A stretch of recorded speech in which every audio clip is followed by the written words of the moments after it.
ಶಾಂತಿ. ಮುರುಳಿಯ ದಿನಾಂಕ 9/4/2026. ಪ್ರಾತಃ ಮುರುಳಿ ಬಾಪ್ದಾದ ಮಧುಬನ. ತಂದೆ ತಿಳಿಸುತ್ತಾರೆ, ಮಧುರ ಮಕ್ಕಳೇ, ತಾವು ಈಗ ಸತ್ಯ ತಂದೆಯ ಮೂಲಕ ಸತ್ಯ ಮಾತುಗಳನ್ನು ಕೇಳಿ ಜ್ಞಾನದ ಪ್ರಕಾಶದಲ್ಲಿ ಬಂದಿದ್ದೀರಾ. ಅಂದಾಗ ನಿಮ್ಮ ಕರ್ತವ್ಯವಾಗಿದೆ ಎಲ್ಲರನ್ನೂ ಅಂಧಕಾರದಿಂದ ಹೊರತೆಗೆದು ಪ್ರಕಾಶದಲ್ಲಿ ತರುವುದು. ಪ್ರಶ್ನೆ: ಯಾವಾಗ ತಾವು ಮಕ್ಕಳು ಅನ್ಯರಿಗೆ ಜ್ಞಾನ ತಿಳಿಸುತ್ತೀರಾ, ಆಗ ಯಾವ ಒಂದು ಮಾತು ಅವಶ್ಯವಾಗಿ ನೆನಪಿಟ್ಟುಕೊಳ್ಳಬೇಕು? ಉತ್ತರ: ಬಾಯಿಂದ ಬಾರಿ ಬಾರಿಗೂ ಬಾಬಾ ಬಾಬಾ ಬಾಬಾ ಎಂದು ಹೇಳುತ್ತಾ ಇರಿ.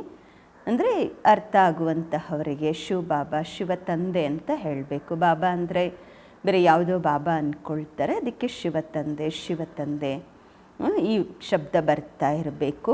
ಇದರಿಂದ ತನ್ನತನ ಸಮಾಪ್ತಿಯಾಗುವುದು, ಆಸ್ತಿಯ ನೆನಪು ಇರುವುದು. ಬಾಬಾ ಶಿವ ತಂದೆ ಎಂದು ಹೇಳುವುದರಿಂದ ಸರ್ವವ್ಯಾಪಿಯ ಜ್ಞಾನ ಮೊದಲೇ ಸಮಾಪ್ತಿಯಾಗುವುದು.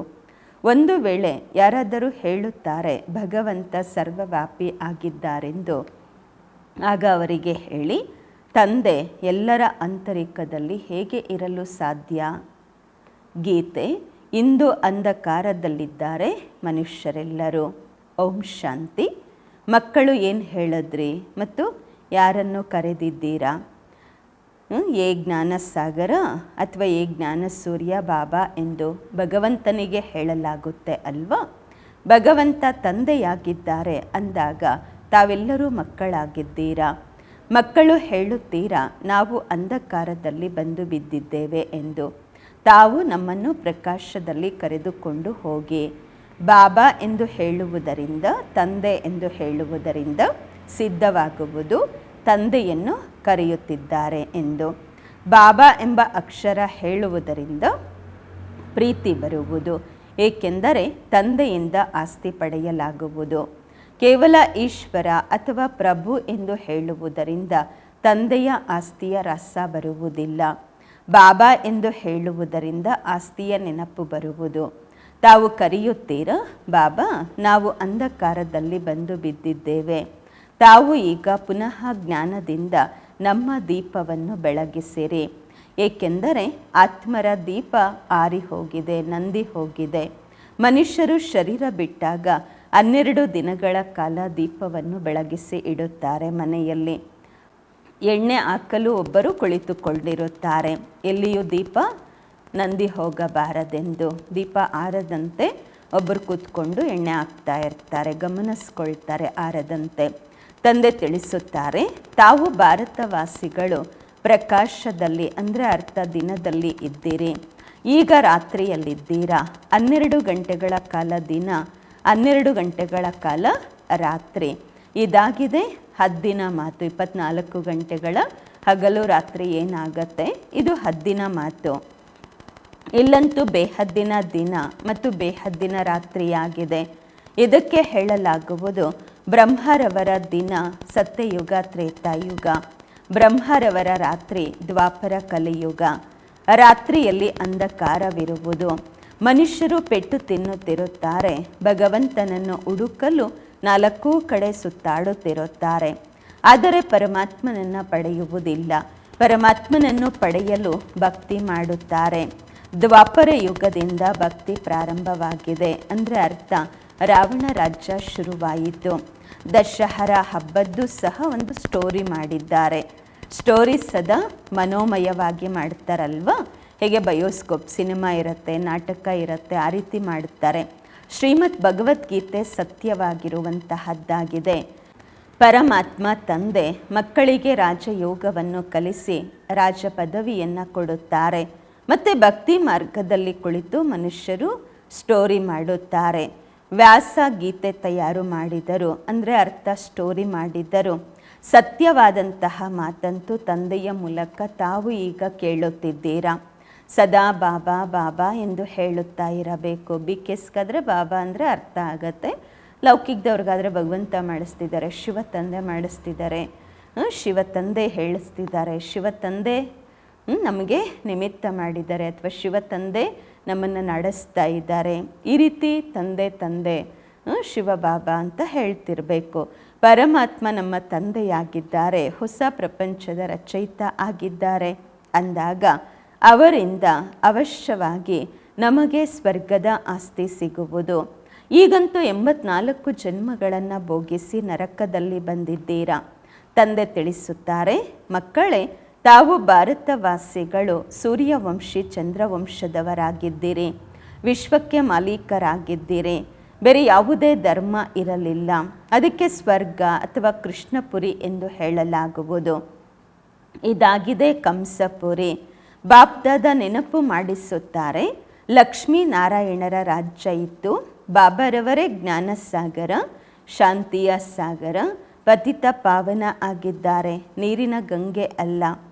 ಎಲ್ಲರೂ ಪ್ರಿಯತಮೆಯರಾಗಿದ್ದೇವೆ, ಬ್ರೈಡ್ಸ್ ಆಗಿದ್ದೇವೆ. ಒಬ್ಬ ಭಗವಂತ ಬ್ರೈಡ್ ಗ್ರೂಮ್ ಆಗಿದ್ದಾರೆ, ಪ್ರಿಯತಮ ಅವರೊಬ್ಬರಾಗಿದ್ದಾರೆ. ಎಲ್ಲರೂ ಪ್ರಿಯತಮೆಯರಾಗಿದ್ದೇವೆ. ಮನುಷ್ಯರು ಇದನ್ನು ತಿಳಿದುಕೊಂಡಿಲ್ಲ. ಆದ್ದರಿಂದ ಕೇಳುತ್ತಾರೆ, ಆತ್ಮನಿಗೆ ತಂದೆ ಯಾರು ಎಂದು. ತಬ್ಬಿಬ್ಬಾಗ್ಬಿಡ್ತಾರೆ ಪ್ರಶ್ನೆ ಕೇಳಿದ್ರೆ. ಹೇಳ್ತಾರೆ, ನಾವಂತೂ ತಿಳಿದುಕೊಂಡಿಲ್ಲ ಎಂದು. ಅರೆ, ಆತ್ಮ ಆಗಿ ತಾವು ತನ್ನ ತಂದೆಯನ್ನು ತಿಳಿದುಕೊಂಡಿಲ್ಲವಾ? ಹೇಳ್ತಾರೆ, ಗಾಡ್ ಫಾದರ್ ಎಂದು. ಮತ್ತೆ ಕೇಳಲಾಗತ್ತೆ, ಭಗವಂತನ ನಾಮರೂಪ ಏನು? ಭಗವಂತನನ್ನು ತಿಳಿದುಕೊಂಡಿದ್ದೀರಾ? ಹೇಳ್ತಾರೆ, ಸರ್ವವ್ಯಾಪಿ. ಅರೆ, ಮಕ್ಕಳ ತಂದೆ ಎಂದಾದರೂ ಸರ್ವವ್ಯಾಪಿ ಆಗುತ್ತಾರೆಯೇ? ರಾವಣನ ಆಸುರಿ ಮತದಂತೆ ಎಷ್ಟು ಬುದ್ಧಿಹೀನರಾಗಿದ್ದಾರೆ. ದೇಹಾಭಿಮಾನ ನಂಬರ್ 1 ಆಗಿದೆ. ತಮ್ಮನ್ನು ತಾವು ಆತ್ಮ ಎಂದು ನಿಶ್ಚಯ ಮಾಡಿಕೊಳ್ಳುವುದಿಲ್ಲ. ಹೇಳುತ್ತಾರೆ, ನಾನು ಇಂತಹವರೆಂದು. ಇದಂತೂ ಶರೀರದ ಹೆಸರಾಯಿತು. ಅಸಲಿನಲ್ಲಿ ಸ್ವಯಂ ಯಾರು ಎಂಬುದನ್ನು ತಿಳಿದುಕೊಂಡಿಲ್ಲ. ನಾನು ಜಡ್ಜ್ ಆಗಿದ್ದೇನೆ, ನಾನು ಅದಾಗಿದ್ದೇನೆ, ಇದಾಗಿದ್ದೇನೆ, ನಾನು ಎಂದು ಹೇಳುತ್ತಿರುತ್ತಾರೆ. ಆದರೆ ಇದು ರಾಂಗ್ ಆಗಿದೆ. ನಾನು ಮತ್ತು ನನ್ನದು ಎಂಬುದು 2 ವಸ್ತುಗಳು. ಆತ್ಮ ಅವಿನಾಶಿ, ಶರೀರ ವಿನಾಶಿಯಾಗಿದೆ.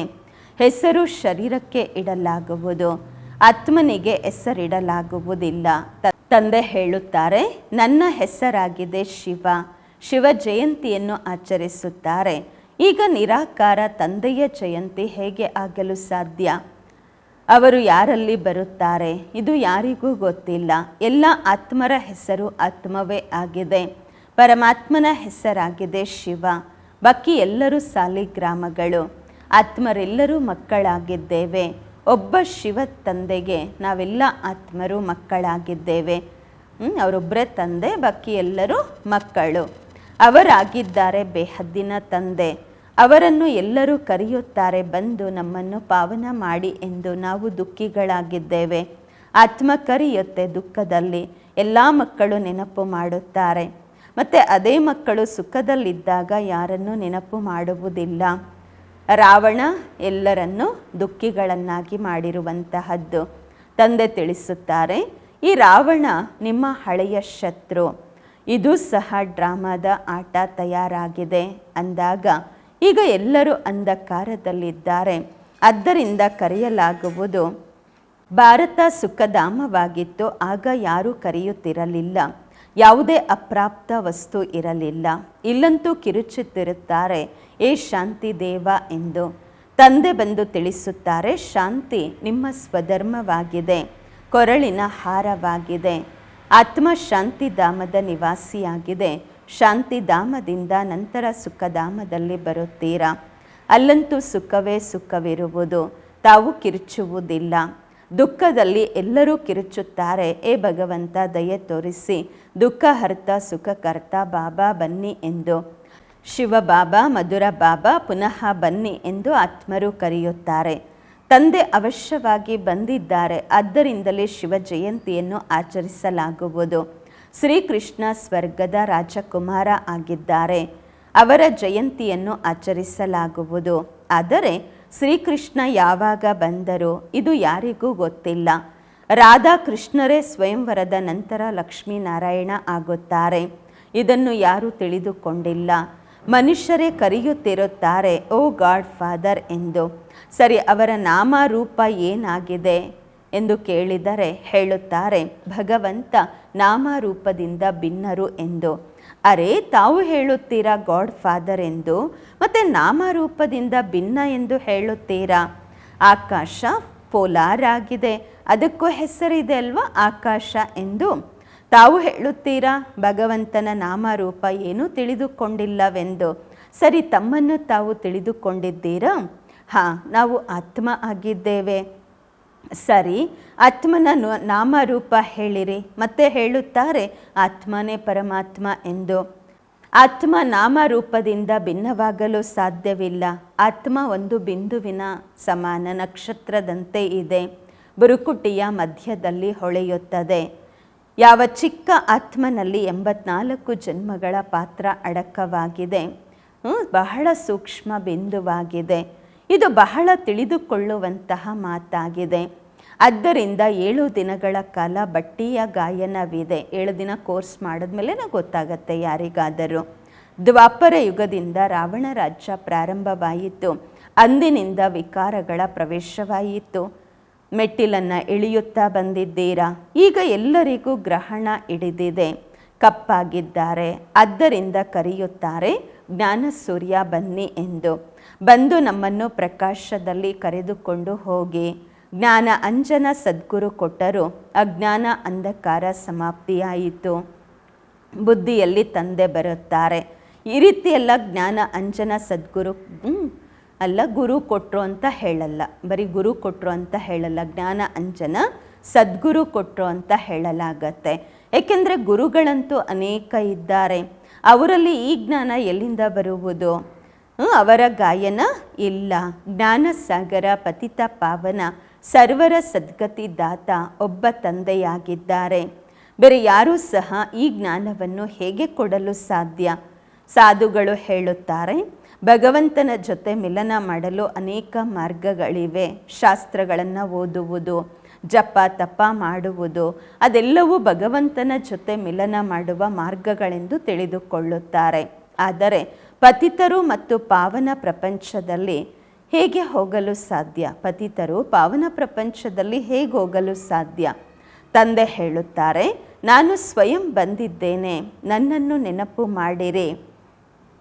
ಭಗವಂತ ಒಬ್ಬರೇ ಆಗಿದ್ದಾರೆ. ಬ್ರಹ್ಮ ವಿಷ್ಣು ಶಂಕರ ದೇವತೆಗಳಾಗಿದ್ದಾರೆ. ಅವರಿಗೆ ಭಗವಂತ ಎಂದು ಹೇಳುವುದಿಲ್ಲ.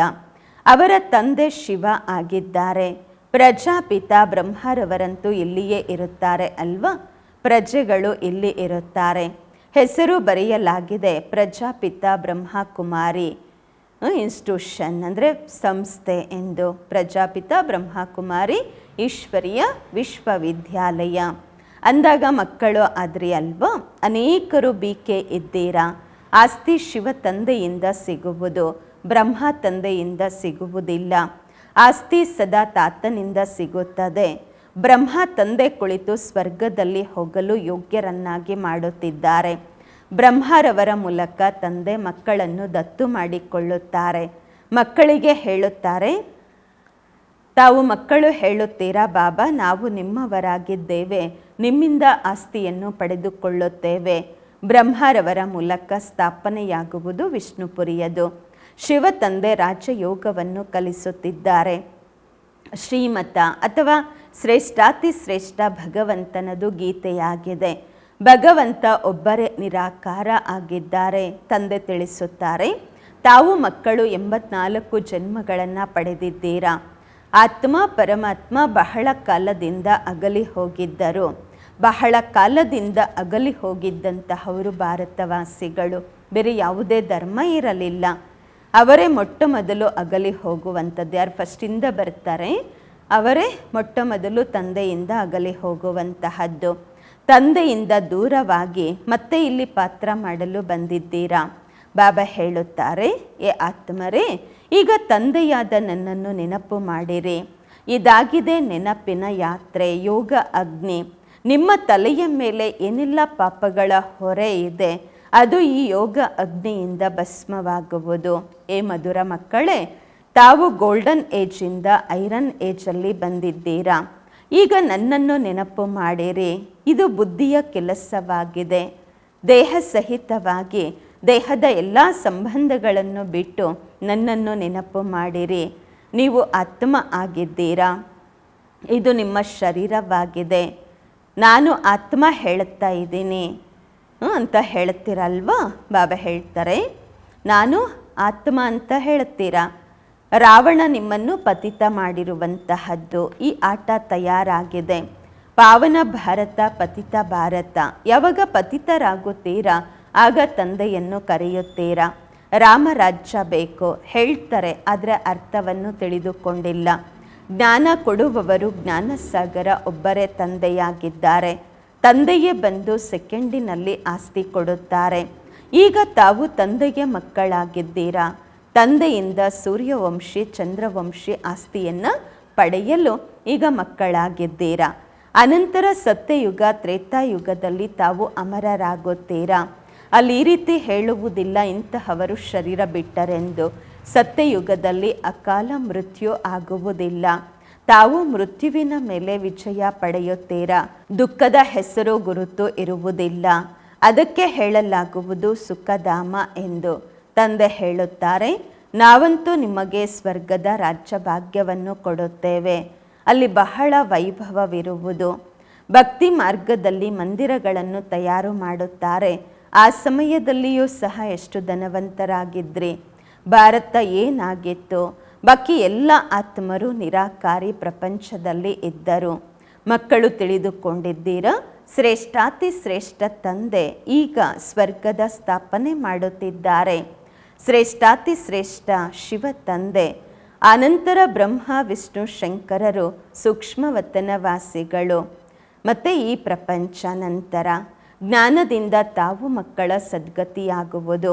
ಗಾಯನವೂ ಇದೆ, ಜ್ಞಾನ ಭಕ್ತಿ ನಂತರ ವೈರಾಗ್ಯ.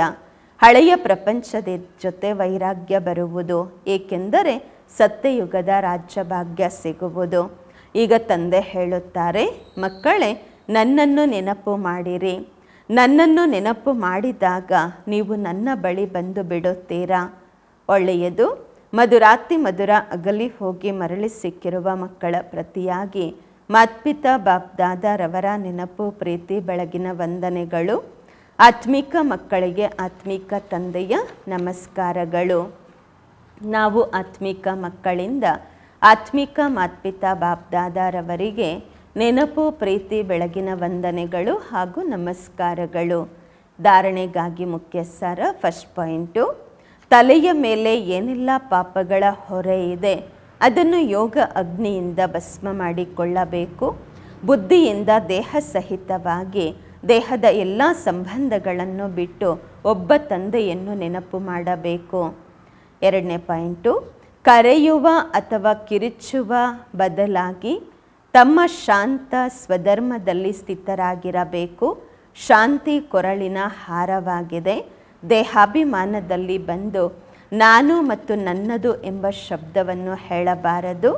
ಸ್ವಯಂವನ್ನು ಆತ್ಮ ಎಂದು ನಿಶ್ಚಯ ಮಾಡಿಕೊಳ್ಳಬೇಕು. ವರದಾನ, ತಮ್ಮ ಸತೋಗುಣಿ ದೃಷ್ಟಿಯ ಮೂಲಕ ಅನ್ಯ ಆತ್ಮರ ದೃಷ್ಟಿ ವೃತ್ತಿಯನ್ನು ಪರಿವರ್ತನೆ ಮಾಡುವಂತಹ ಸಾಕ್ಷಾತ್ಕಾರ ಮೂರ್ತಿ ಆಗಿರಿ. ತಮ್ಮ ಸತೋಗುಣಿ ದೃಷ್ಟಿಯ ಮೂಲಕ ಅನ್ಯ ಆತ್ಮರ ದೃಷ್ಟಿ ವೃತ್ತಿಯನ್ನು ಪರಿವರ್ತನೆ ಮಾಡುವಂತಹ ಸಾಕ್ಷಾತ್ಕಾರ ಮೂರ್ತಿ ಆಗಿರಿ. ವರದಾನದ ವಿಶ್ಲೇಷಣೆ. ಹೀಗೆ ಗಾದೆ ಮಾತಿದೆ, ದೃಷ್ಟಿಯಿಂದ ಸೃಷ್ಟಿ ಬದಲಾಗುತ್ತೆ ಎಂದು ಅಂದಾಗ ನಿಮ್ಮ ದೃಷ್ಟಿ ಆ ರೀತಿ ಸತೋಗುಣಿ ಆಗಬೇಕು. ಎಂತಹ ತಮೋಗುಣಿ ರಜೋಗುಣಿ ಆತ್ಮನ ದೃಷ್ಟಿ ವೃತ್ತಿ ಅವರ ಸ್ಥಿತಿ ಬದಲಾಗಬೇಕು. ಯಾರೆಲ್ಲ ನಿಮ್ಮ ಸನ್ಮುಖದಲ್ಲಿ ಬರುತ್ತಾರೆ ಅವರನ್ನು ದೃಷ್ಟಿಯ ಮೂಲಕ ನೀವು ಪರಿವರ್ತನೆ ಮಾಡಬೇಕಂದ್ರೆ ಅರ್ಥ, ತಮ್ಮ ದೃಷ್ಟಿಯ ಮೂಲಕ ಮೂರು ಲೋಕಗಳು, ತಮ್ಮ ಪೂರ್ತಿ ಜೀವನದ ಕಥೆಯ ಬಗ್ಗೆ ಅವರಿಗೆ ಗೊತ್ತಾಗಬೇಕು. ಇದಾಗಿದೆ ದೃಷ್ಟಿಯಿಂದ ಕಮಾಲಾಗುವಂತಹದ್ದು, ದೃಷ್ಟಿಯಿಂದಲೇ ಸಂಪನ್ನ ಮಾಡುವಂತಹದ್ದಾಗಿದೆ. ಅಂತಿಮದಲ್ಲಿ ಯಾವಾಗ ಜ್ಞಾನದ ಸರ್ವಿಸ್ ಆಗುವುದಿಲ್ಲ ಆಗ ಈ ಸರ್ವಿಸ್ ನಡೆಯುವುದು.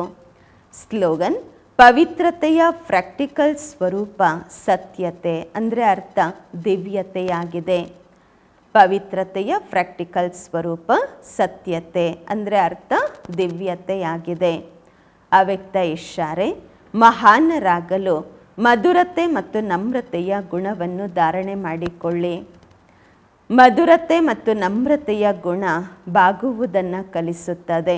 ಎಷ್ಟು ಈಗ ತಾವು ಸಂಸ್ಕಾರಗಳಲ್ಲಿ ಸಂಕಲ್ಪಗಳಲ್ಲಿ ಬಾಗುತ್ತೀರಾ ಅಷ್ಟು ವಿಶ್ವ ನಿಮ್ಮ ಮುಂದೆ ಬಾಗುವುದು. ಜುಕ್ನ ಅಂದರೆ ಅರ್ಥ ಜುಕಾನ, ಬಾಗುವುದು ಅಂದರೆ ಅರ್ಥ ಬಾಗಿಸುವುದು. ಸಂಸ್ಕಾರದಲ್ಲಿಯೂ ಸಹ ಬಾಗಬೇಕು. ಈ ಸಂಕಲ್ಪವು ಬರಬಾರದು ಬೇರೆಯವರು ನಮ್ಮ ಮುಂದೆ ಸ್ವಲ್ಪ ಬಾಗಲಿ ಎಂದು. ನಾವು ಬಾಗಿದರೆ ಎಲ್ಲರೂ ಬಾಗುತ್ತಾರೆ.